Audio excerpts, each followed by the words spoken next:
he has this great scene too where he's like looking outside or facing outside and it's raining, and he talks about the power that rain has to like create an environment because you can hear it. He goes, well, I just wish it could rain indoors so that I would know where everything is. And I was just like, I could pause and I was like,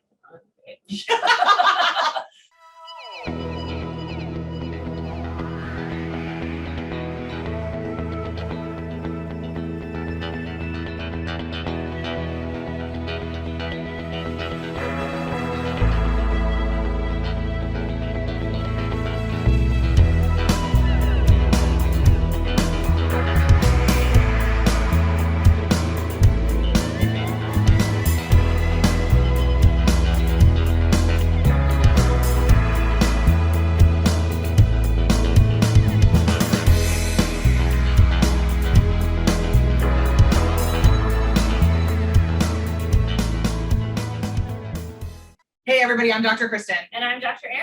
And today we are talking about the Netflix documentary, Notes on Blindness. That's right. We're in the middle of our one-off series because we don't have the time nor the energy to do Also, Hollywood isn't giving us anything to talk full about. series things. So we're trying to hit some different intersections that we haven't before. So we selected the 2016 film, Notes on Blindness. It's not like it's a documentary, but not really. It's very interesting. It is based on the audio diaries There you go. of British theologian John Hull, and they hired actors to reenact parts of the diaries and lip sync his words. See, this is why I'm going to say it's a nonfiction experiment, Like, it's not a documentary, but it's not a movie. It's not a straight up film. It's a fascinating Yeah. way to Storytell. enervate a Yeah. person who has recently deceased. I think by like 2015 they said. Yeah. There is like a clip at the end of him and his wife, like clearly as they were filming or making this film or available. So maybe it's a docudrama. It's one of those categorizations. Yeah. Like it's We'll a docudrama. We'll go with docudrama. It's available on the Netflix. And I just wrote, what an interesting concept for a film. It is. It's a lot. So he started to go blind, permanently blind. He's had issues with his sight his whole life. I think 1980. The doctors tell him, like, you are going permanently blind. We can't do anything about it. It's happening. And so he starts recording these diaries to kind of talk through what it's like to go blind, what the differences are, what he's like grappling with. One of the things I found most fascinating, and I'm sure you did too, was like he's an academic theologian, and he was like, but I have to read books. Like my life is literally based on reading books. And he called to get I think he found that like Social workers. the only audiobooks available in 1980 in the UK were romance and like crime drama or something. Yeah. And he was like, well, what about if people want to read big books? And the response was they don't. So he hired a bunch of people to read books into a tape recorder for him. So like a lot of it was kind of making it up as he went along. But the guts of it is grappling with his acceptance of his blindness. Yeah. And he starts out saying, like, I believed that I was going to go blind and that it wasn't fixable, but I always told myself I was never going to accept it. And then it kind of tells the story of him learning to accept it and what that meant for him. And by the end of the documentary, you get to him where he's like finally removed his glasses because he doesn't need them, and the kind of freedom that he finds in finding his other senses. So boy, was it enjoyable, and we learned a lot. Dr. Kristen, thoughts and feelings about Notes on Blindness? I don't know if I'd go with enjoyable for me. So this is we're different people. We enjoy different kinds of art.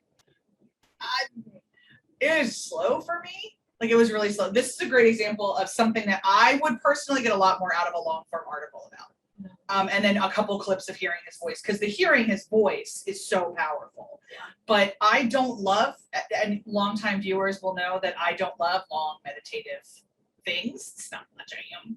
I did learn a lot, and I'm grateful for it. I think it is a gorgeous piece of art. Yes. I think it is very, very creative. the part that struck me beyond the book thing, obviously, was that at one point they were at a restaurant and this guy came up to them and sat down, and John says into the tape that he thought it was a waiter. It was not a waiter. It was a opportunistic healer person who's told John that he could heal John by hypnosis because blindness was a mindset. Yeah, so I would like to rant about this I could conservatively do it for 4 days, but I'm just going to do it really briefly. We talk a lot about the connection between mental and physical health, that mental health is health, like all of those things are totally, totally true. The human body is controlled by the brain, totally true. There are physical ailments that are mentally set, those are called psychosomatic. Very, very true. Ways that you can live your life are a lot about mindset, very true. Curing your own blindness is not in that menu of possibilities. And especially because he tells you early on that the doctors told him it was because of one of his surgeries on his eyes earlier in life that like botched it. Yeah. So it wasn't just like a degenerative eye disease. It was also trauma caused by a previous surgery. So like a medical intervention. And no, I'm sorry. There are things you can't fix with your mind. And it's a violation and violence. To me, what that man did to John was verbal violence. It was entering his life against his consent to tell him that this stranger understood his body and his brain and his life more than John did.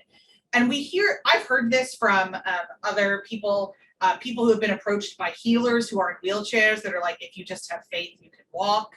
And it's like, well, I can walk, I just can't walk distances, or like, and who the hell are you? And we need to remember that constantly. We don't know other people's lives or other people's bodies or other people's stories or other people's anything. If John had been attending a class and asked the question, different ballgame, they were literally at a restaurant, just out and about. It's none of your business. It's absolutely none of your business. It was such violence. It made me angry. But then also he talks about being on the bus home. And a friend they were at dinner with said, well, do you really want to get better because you seem to have accepted this? And I was like, that's the dumbest ass question I've ever heard. Like, what does that have to do with the price of tea in China? Like, it's just very. What's getting better mean? Like, What does that, like, why don't you want him to be comfortable in the reality that he has? He also really talked about hope as a double-edged sword of being a damaging thing and a positive thing. Yeah. And as somebody with chronic pain, I resonate with that deeply. Like, do I hold hope that someday I'll wake up and magically be able to be out of pain? No. Do I know that hope is an animating feature in the rest of my life? Yes. And so that was interesting. Obviously, I resonate with a lot of the theological stuff that he did a lot, and the conversations about understanding blindness and understanding what it meant for him so that he wouldn't fight it as much. So I loved a lot of this. It was so slow for me. It's slow and it's a bit long. I think for me, my biggest takeaway was that he really struggles when he's grappling with whether or not to accept it, between like holding on to his memories and holding on to what he can still remember seeing. And he said, was I going to live in reality or live in nostalgia? And I think that's a really potent point. And eventually he like lives in both for a while until he goes to visit his parents in Australia where he's from. And like, he can't really function because he doesn't remember visually what the house looked like. And so he feels very lost. And then he gets home back to England and like everything is familiar and he knows what the place looks like and he knows where everything is and he feels a lot more settled. And for me, that was so interesting to just like, we do these because it puts us in a position to think about, literally put your feet in someone else's shoes and to think about what it would mean to not be able to recall what your childhood home looked like and to be in that place and to not know where anything is and to not like, we are so spatially aware all the time. Sighted people are. And so for me, that was like thinking about that. And he has this great scene too, where he's like looking outside or facing outside and it's raining, and he talks about the power that rain has to like create an environment because you can hear it. He goes, well, I just wish it could rain indoors so that I would know where everything is. And I was just like, I could pause and I was like, like, and they did some really interesting animation with some of his dreams and his thoughts as well, in a way that's really similar to, if you follow us on our Colonizers World Tour coverage, the animated film Another Day of Life that we watched on Angola. So really creative filmmaking, really.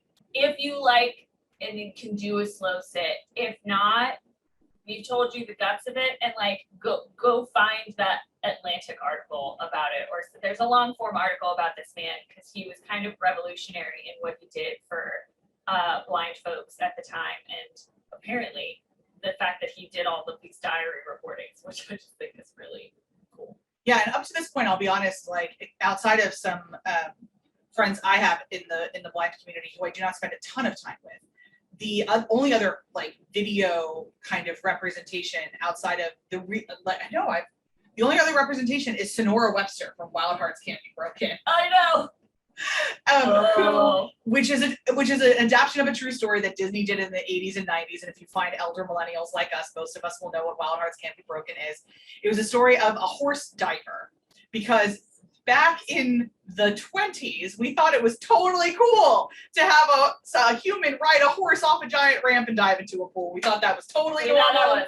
Entertainment, high entertainment. High entertainment, especially on the Atlantic City Boardwalk. Romantic, enchantic, Atlantic City. And she goes blind because they spook the horse. The horse goes weird, and she enters the pool at like 35 miles an hour with her eyes wide open. So it ruptures her something. And I saw that when I was wee. And the scene that I remember the most that sticks out to me is her trying to figure out how to move around her house with the stick. Yeah. And her husband running her hand over all the fabric and saying, this is what your blue shirt feels like. This is what your sweater feels like. This is what, and just thinking to myself at that point, I mean, because one of the icebreaker questions we ask, which I'm beginning to find super inappropriate, is would you rather be deaf or blind? If you had to lose, Yeah, that's we need to retire that. Things we don't say anymore. We need to retire that. That's getting retired, folks. So but I've been asked that question several times, and Sonora Webster is why I always said I would choose to be deaf. Yeah. If I had a choice, which is privileged and insane to say out loud. But anyway, I think, another thing, by the way, we should stop making jokes about is why there's Braille on drive-thrus. We can stop making that joke too. Anyway, there's not a whole lot of really good popular culture engagement with blind folks. The ending quote by John Hull is that the world will be better if sighted and blind folks can learn to live together. I think that's completely true. Yeah. I certainly am not in a deep enough relationship with any to think about them as second nature, and I would like to get to that point.